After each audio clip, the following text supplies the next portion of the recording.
She leaned in and whispered, "He's just a friend. Calm down." So I did. I calmly scrolled up, took the screenshot, and sent it to her, complete with the same photo she swore she didn't recognize. It didn't happen all at once. When you're in love, betrayal rarely feels like a slap. It's more like water seeping through drywall. I used to think trust meant giving someone space, not monitoring every blink or text tone. And when she said I was being insecure, I believed her. That maybe it really was my problem. The problem was, it kept happening. Little jokes with just friends, late replies, moments I was told to ignore. Until one night, in the smallest moment, a whisper at a party, the entire illusion collapsed. I didn't yell. I didn't fight. I simply stopped playing dumb. It was supposed to be a casual night, a birthday party for one of her old college friends. We brought a bottle of wine and joined the small crowd already milling around the kitchen island, laughing like they'd never left campus. I didn't know many people there. I rarely did. These were her circles, art majors, startup types, people with rings on every finger and ironic tattoos. She introduced me quickly, then drifted off toward a group of people she used to live with. I hovered. That's the only word for it. Hovered by the drinks, laughed when it seemed expected, pretended I wasn't counting the seconds she spent touching some guy's arm. I didn't know his name, but I knew the energy. That subtle orbit, the way his eyes rested on her like a secret. She giggled when he whispered something. It wasn't even jealousy that burned, it was recognition. This was a language they both spoke. I was the outsider translating with a broken dictionary. When I stepped closer, not even to interrupt, just to exist, she leaned toward me, placed a hand on my chest like I was a toddler acting out, and said it under her breath. "He's just a friend. Calm down." It wasn't soothing. It was a warning, and everyone heard it. The next morning, she was all softness and coffee. Hair up in a lazy bun, oversized sweatshirt slipping off one shoulder. A visual apology wrapped in domesticity. I was still holding pieces of the night before like broken glass in my hands, trying to decide which ones cut the deepest. We sat on the couch. She curled into me like nothing had happened. I didn't bring it up right away. I waited until the silence got too loud, until I couldn't pretend I wasn't still replaying that whisper in my head. About last night. I started, and that was all it took. She exhaled like I'd accused her of murder. "Oh my God, are we doing this?" she said, voice feather light, eyes already half rolled. "You were in such a weird mood." Again. There it was. Again. The way she weaponized that word. As if my discomfort was a chronic personality flaw she graciously tolerated. As if she was doing me a favor by staying with someone so tragically sensitive. I tried to explain, not accuse, just explain, that the guy seemed a little too familiar, that it didn't sit right, that maybe I'd misunderstood, but something felt off. She laughed, kissed my cheek, and said I was spiraling. She used that word a lot. She said I had a pattern of ruining good nights with my overthinking, that I make everything heavier than it needs to be. She said her openness was part of who she was. She hugged people, touched arms, flirted with everyone. "That's just how I am," she said. And then she said the line that stuck like a splinter. "If you keep trying to control me, this won't work." That was the moment I realized I'd been backed into a corner I didn't even know existed. I wasn't asking for control. I was asking for truth, for clarity, for something she never offered freely, accountability. But when someone defines your discomfort as control, your silence becomes your only defense. I remember nodding, saying nothing, letting her believe I agreed. But something inside me stopped moving. Not because I was ashamed, but because I knew I'd never win in her version of the story. She framed everything in warmth and wellness, told her friends I was processing stuff, made little jokes about my introspective phases. To them, I was the brooding boyfriend she lovingly tolerated, the thinker, the overfeeler. Meanwhile, she crafted herself as light, easygoing, spontaneous, flirtatious. The fun one.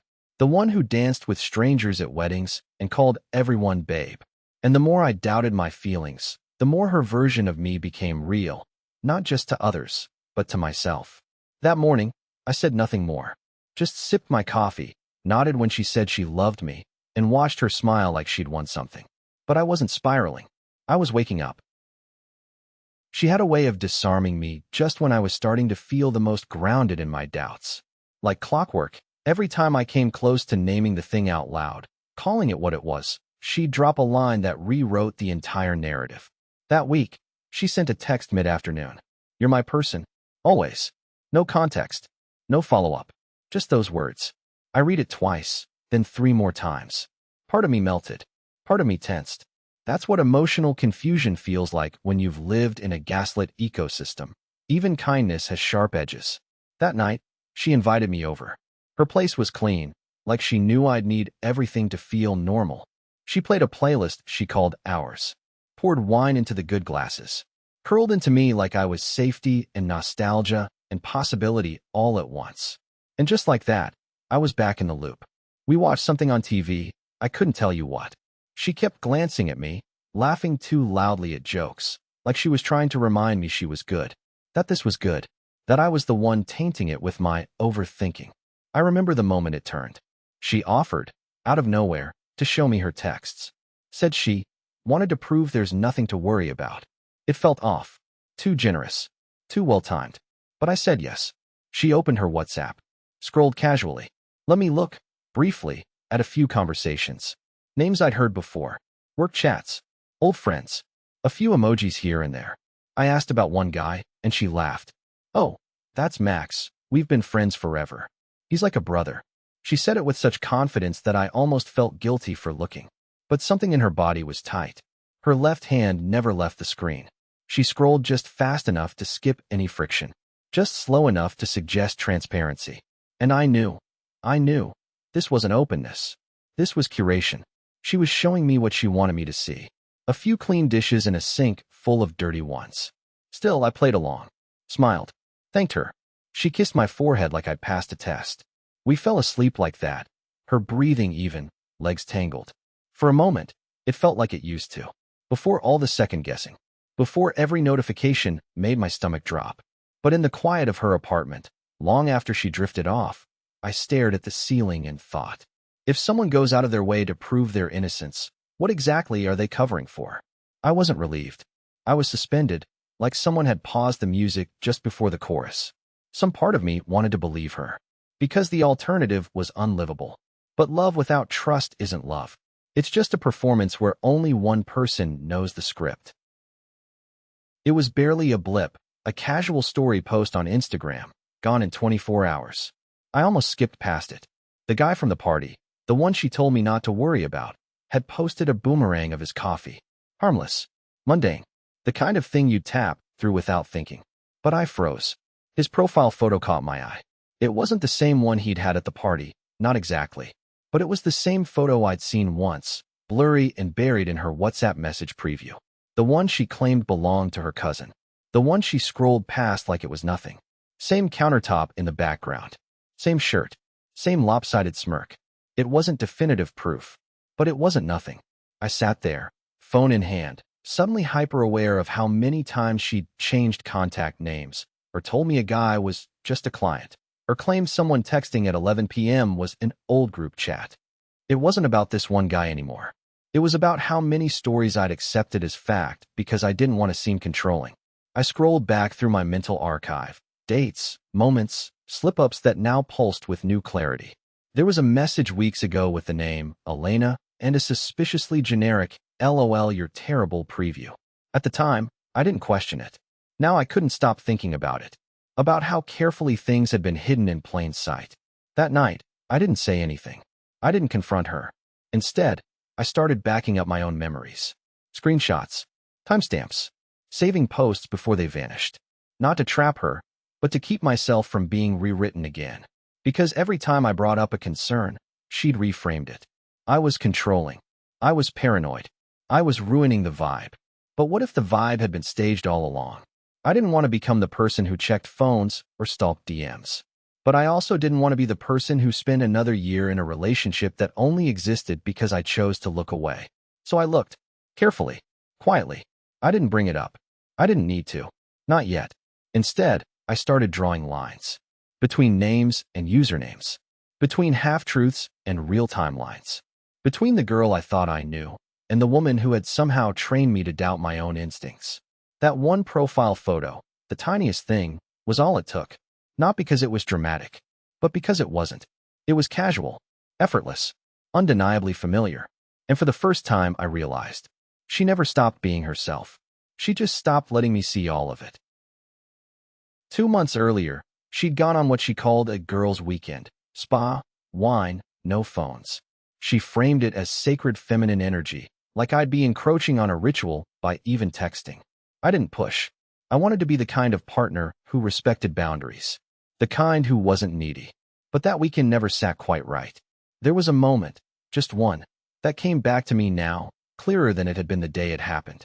I'd called her, just once, late in the evening. She answered on the third ring, her voice hushed and hurried. She said they were watching a rom-com in the hotel room, that it was silly and cute. She sounded distracted, like someone trying to walk a tightrope between being present and not letting something slip. And then I heard it, a laugh. Male. Not booming, but unmistakably male. When I asked about it at the time, she barely blinked.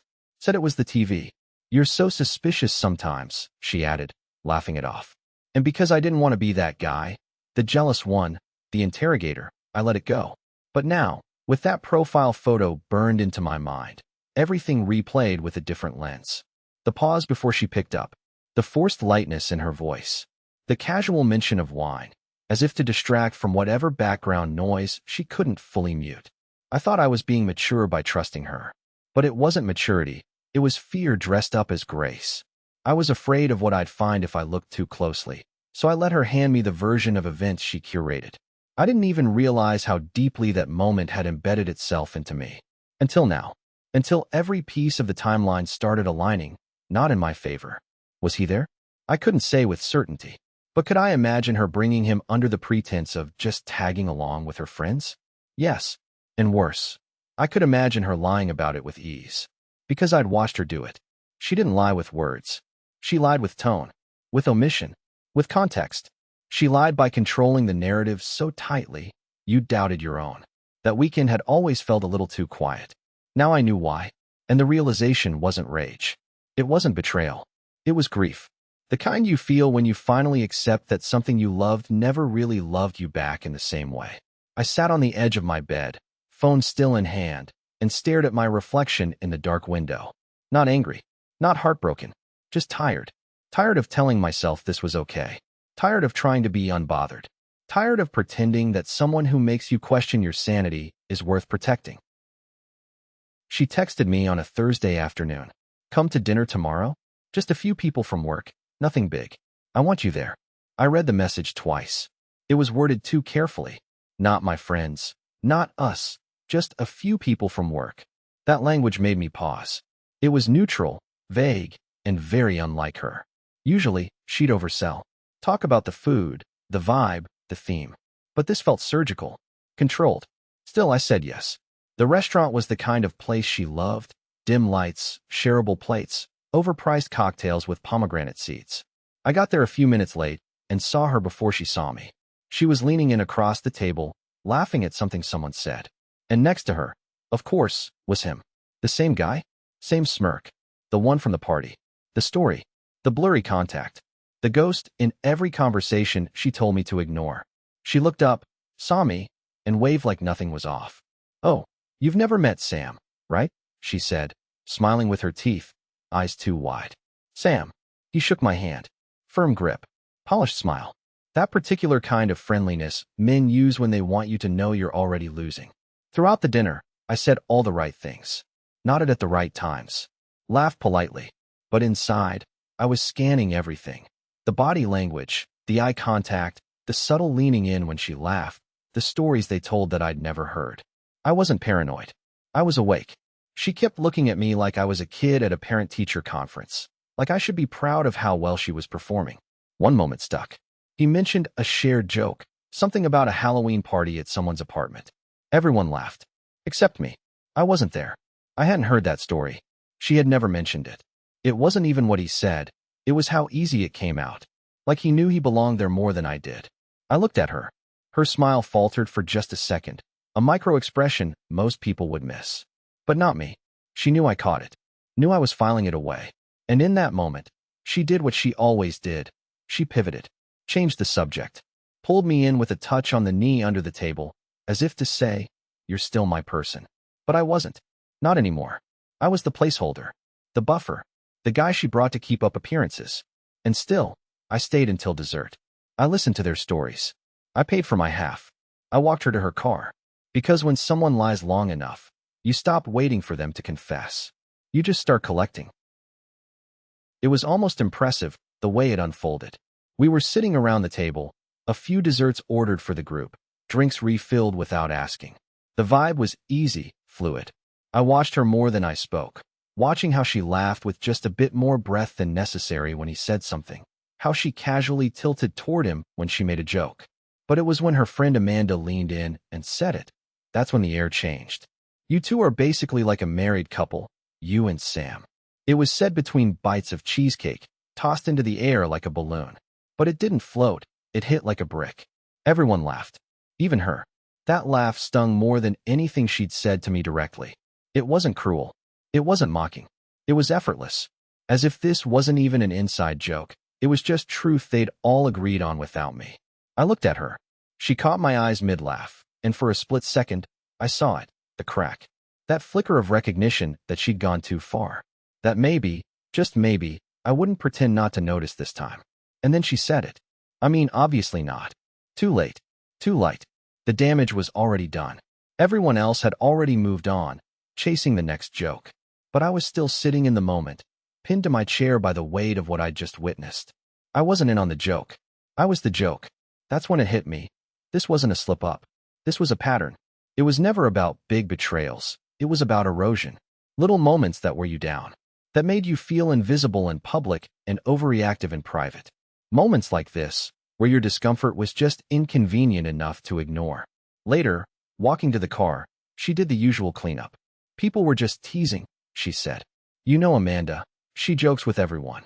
I nodded, letting the silence stretch longer than she liked. She tried to slip her arm into mine, and I let her. Out of reflex, not affection. But something in me had gone quiet. That kind of quiet that only happens when the part of you that used to hope finally gets tired. When you stop wondering if you're imagining things and start documenting them. Not to prove anyone wrong, but to stop gaslighting yourself. That night, I didn't dream. I lay in bed next to her and listened to the way she breathed like nothing had changed. And maybe for her, nothing had. Because you don't mourn what you never respected. But I did change. I stopped being the boyfriend. I became the observer. And I started planning how it would end, not with a fight, not with accusations, but with clarity. I didn't confront her. I didn't yell. I didn't even ask questions. Because at some point, you stop negotiating with someone who already decided your discomfort is irrelevant. You stop trying to make them see, and you start making sure you do. So I watched. Not obsessively. Not angrily. Methodically. Like a scientist running a controlled experiment. I went back through our messages, one by one, noticing patterns I used to dismiss as quirks. The frequency of her replies. The timing. The phrases she used with me that later showed up, verbatim, in captions under photos she said were private. I backed up everything. Screenshots of messages she'd minimized, contact names she'd changed, moments she'd laughed too hard when I asked simple questions. Every red flag I used to write off as overthinking was now getting archived. Not to punish, just to witness. Then I found it. That same profile photo, the one I'd seen in the guy's story, the one from her WhatsApp, matched a name saved under Lena Nail Polished. A fake. I checked the chat history. The messages weren't romantic, not directly, but they were coded. Familiar. Playful in a way that only makes sense when two people are lying to everyone else. And that's when I realized it was never about protecting me. It was about protecting the story she told about herself. She needed to be seen as desirable but loyal, flirtatious but devoted. She needed her world to believe she could have it all, attention, admiration, and the illusion of commitment. And I was the backdrop, the safety net. That night, she kissed me goodnight and asked if I wanted to do brunch with her friends that weekend. Like none of it was happening. I said sure. But in my head, I'd already stepped outside the relationship. I was documenting it now, from the outside in. Observing her like a character I used to root for before the twist revealed who she really was. I didn't feel rage. I didn't cry. I didn't spiral. I just stopped investing. Every, I love you, she tossed over her shoulder on the way to the bathroom felt recycled. Every compliment she paid me landed hollow. And for the first time in months, I didn't respond with my usual love you too. I just smiled. Softly. She didn't notice. She'd trained herself to stop noticing the parts of me that weren't useful to her image. So I let her think everything was fine. Let her believe she'd won the argument she thought we were still having. Because she told me to calm down. And I did. But sometimes, the calmest version of you is the one getting ready to walk away. It happened on a Tuesday morning. No build-up. No dramatic moment. Just a quiet opportunity, dropped into my lap like a test I'd already studied for. She sent me a reel on Instagram. Something romantic, a montage of old couples holding hands. Soft music playing behind captions like, "Find someone who chooses you every day." She added a heart emoji. That was her move lately, breadcrumb intimacy. Tiny gestures to keep the illusion intact. I didn't react. Didn't send one back. Instead, I opened WhatsApp, scrolled to the chat she thought I hadn't noticed, and took the screenshot. His profile photo right there, kitchen background, same smirk. The one she said was just her cousin. The one she once let me glance at, blurred and buried. Then I attached it to our conversation. No caption, no preface, just the image. And I sent it. I watched the little gray check marks turn blue. Watched her go silent. Watched her stay that way. No immediate reply. No flood of denial. Just the dots. Those 3 blinking dots of someone typing, deleting, typing again. Trying to rewrite a story in real time and failing to make the pieces fit. She didn't call. Not right away. An hour passed. Then came the message, long, choppy, and drenched in plausible deniability. She said she wasn't hiding anything, that she didn't think it mattered, that I was overreacting and misreading everything. She said she only changed the name to avoid drama. Said she'd never actually cheated. Said I was hurting both of us by jumping to conclusions. But what she never said, not once, was, "I'm sorry." Because people like her don't apologize. They deflect. They reframe. They hand you a shattered truth and ask why your hands are bleeding. I didn't reply. What was there to say? She'd already said everything I needed to know, not with her words, but with her patterns. And in that silence, something shifted. Not in her, in me. The need to argue dissolved. The need to prove anything evaporated. There was nothing left to confront. She'd buried herself in the very lies she'd tried to weaponize against me. The calm she always demanded from me had finally arrived. Not as surrender, but as clarity. That morning, I muted our thread. Didn't block her. Didn't rage post. Didn't warn her friends. I just stopped engaging. Because you don't owe closure to someone who used your confusion as cover. You don't owe conversation to someone who made your silence feel like complicity. And when she finally realized I wasn't going to respond, wasn't going to chase her down for more curated explanations, she panicked. But by then, I wasn't angry. I was done. The calls started that evening. At first, they came spaced apart. 1, then 2. By the third, I knew she wasn't calling to explain. She was calling to reset the narrative. To see if I was still playing the role she'd written for me. I let the phone ring. Didn't silence it. Just watched it glow, then dim, then glow again. Then came the email. A long, meandering stream of consciousness that read like a performance for an imaginary jury. She wasn't writing to me. She was writing about me, to herself. How she tried her best. How I wasn't emotionally available. How I'd always been a little suspicious, even in the beginning. She framed her choices as self-protection. Framed my intuition as hostility. She even said, "I didn't want to hurt you. I just didn't think you'd understand." She was right about one thing. I didn't understand. I didn't understand how someone could spend so much time managing a lie, then act shocked when the truth walked in without knocking. I didn't respond to the email. I didn't know her that. And that's what truly undid her. Because she wasn't prepared for indifference. She knew how to handle rage, accusations, even tears. Those she could twist into a story where she was the misunderstood one. The victim of someone too sensitive. Someone too intense. But silence. Silence is immune to manipulation. And once I stopped replying, everything cracked. Fast. Mutual friends started reaching out. A few of them clearly knew, or at least suspected, that she hadn't been honest. I didn't offer details. Just said, "We're not together anymore." Simple. Clean. No drama. Her social media shifted. The subtle digs. The curated stories of healing and self-love. The not-so-subtle quotes about not letting others control your energy. It was always about the image. She didn't lose me. She lost the audience she counted on me to be. I watched it all unfold like someone observing the aftermath of a performance they once starred in, before they realized the script had never been written for them. And the strangest part? I didn't feel triumphant, didn't feel smug, didn't even feel vindicated. I just felt clean, like someone who had finally stepped out of a fog he didn't know he was breathing. When people ask why I left, I tell them this. Because I finally stopped confusing loyalty with silence. Because I finally saw that love without honesty is just proximity. Because I didn't need her to confess. I just needed to stop pretending I didn't already know. And in that quiet space where her voice used to echo, all the justifications, the minimizations, the calm downs, something finally settled. Not peace, but something better. A voice that was fully mine again. If someone tells you to calm down every time you get close to the truth, what exactly are they afraid you'll see?